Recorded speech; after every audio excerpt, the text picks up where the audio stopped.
My name's Luke Thomas, and for the last 20 years I've been using reward-based training on my horses.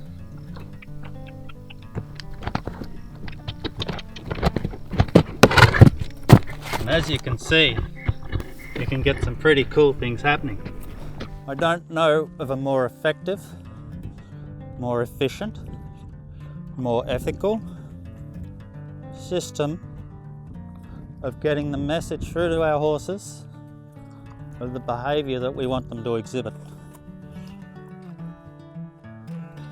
I've been using it for over 20 years now, and I just keep coming back to it. The key to this stuff is having the right balance. You need to balance how hungry the horse is and the value of the food. Like the licorice, that's incredibly high value. If you cross high value food with a hungry horse, you're going to get a feeding frenzy. So once you get that balance right of getting the horse to where he will not go crazy over the food, but not be too disinterested in it, then you reach a happy medium. Then that's when the magic happens. If they're not hungry enough and the food's low value, then you're not going to have any luck. If they're too hungry and the food's high value, they're just going to turn into a monster. The deal with the food reward is that because it has to do with protein, which then has to do with survival, it stays hardwired in the horse's mind where they found that protein. What were they doing when they found that protein? I've come back 10 years later and had horses do things that I trained them 10 years ago to do. It sticks in their head. You teach them to lower their head, you teach them to back up, you just keep adding to your collection until you've got 20 or 30 different behaviours, and then that builds a great connection with your horse. Okay? And the other thing, it's a game. And who do you play games with? You play games with your friends. So that's where the connection part comes in. These horses see you coming and they're happy to see you. They go, beauty, we get to play. It's not treat training. I don't train using treats. That's a treat there. That's a piece of licorice. That's a food reward. There's a big difference. And with the food reward, it registers to the horse that he's been rewarded for what he's done. The treat, not so much, it's not much of a payment for services rendered. But you give them a really good handful like that, and it just really sticks in their mind a lot quicker. Once you teach your horse to stand on the block, which is one of the first things that we do,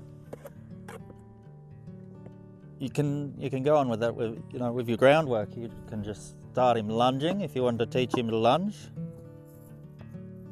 And sometimes you get these horses that don't want to move away from you. These Friesians, for example, they're really into walking right on top of you and walking into you. And you can, as a lot of horses, doesn't matter where you go, you're going to find horses like that. You can even side pass them over towards that block. Well, good. Once they're walking, that's a boy. Okay. We'll do that with that next one. Side pass him over to it. Kick his hindquarter over a little, get him stepping over sideways towards it. Good lad.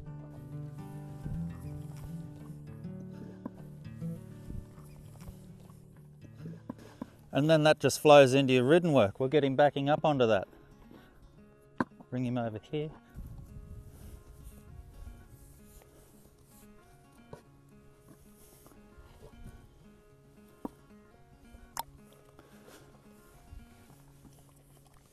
It also doesn't matter what type of discipline you're using with your riding already. This just piggybacks onto it. It's not like you do reward-based training or natural horsemanship, or reward-based training or dressage. It all just adds to it. That's the beauty of it. You don't need to completely convert to it. You can just use a little bit of it, or you can, use the whole thing. We could teach a horse to ground tie just by dropping the lead rope there.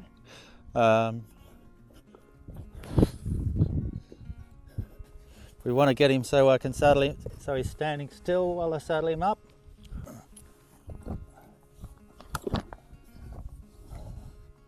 This is something that I want in him. I want him to be able to look at me straight in the eye like that with the ears forward and focus on me. He's practicing looking away. That's what he's been taught to do as well. So he can look away. And then with his name, Marbuk. Marbuk. I want him to look at me. So there's 101 things that you can do to enhance the relationship that you have with your horse. And it's positive reinforcement. It's something that they get something out of. If I want my horse to stand still while I'm getting on him, I can put him on the block. Just have him stand there on a loose rein. And that's how I'd want to be able to get on my horse without him walking off, and this is how I can train him. Just stand him on that block, and with repetition, away we'll go. Okay. Good.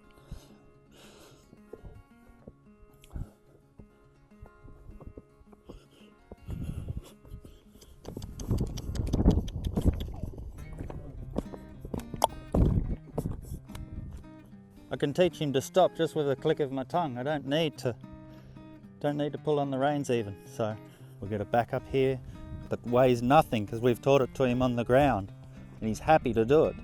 There's something in it for him. Good lad.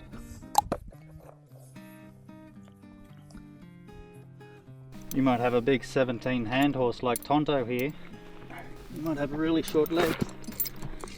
So in order to get the bridle on him, you might want to be able to teach him to lower his head down like that, so you can get the bridle on with ease. A big colour. Yeah, he's a good boy. You've got a big 17 hand horse like this guy, you might want to teach him to side pass up to the mounting block.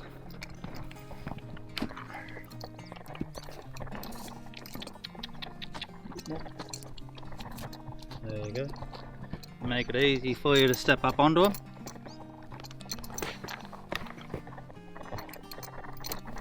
You might want to be able to teach your horse to let you know when he wants his rug taken off.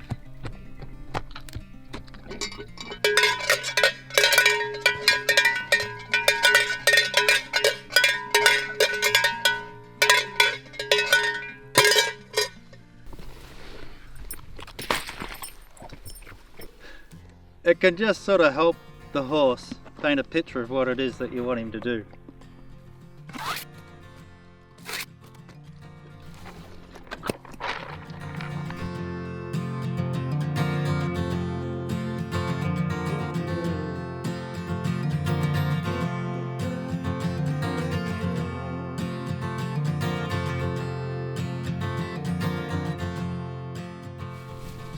So it's this horse here, Twisty, that taught me how the importance of using food rewards.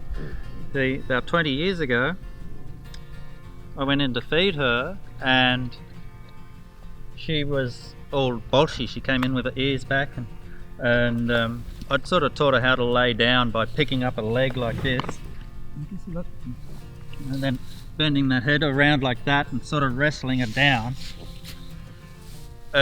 To show her who's boss, which is how I used to operate back then, I made her lay down, and then I said to the horse, I said, hey, you mind your manners next time, and I poured that food into the feed bin. That afternoon I was walking past with with the feed bin, and she didn't get a feed in the afternoon. Push. She only got a feed in the morning. Push. And as I've walked past the paddock, she's run up to the fence and she's laid down. So she basically taught me how to use food rewards for training, and right, that's when my light bulb came on and I went, right, there's something in this. I don't think there's a more effective way of training horses. I've been in it my whole life. I've worked as a horse trainer since I was 16. That's 30 years. I don't know a better system. If you've got horses you don't know about this, then you are doing yourself an incredible injustice, because this stuff is the goods.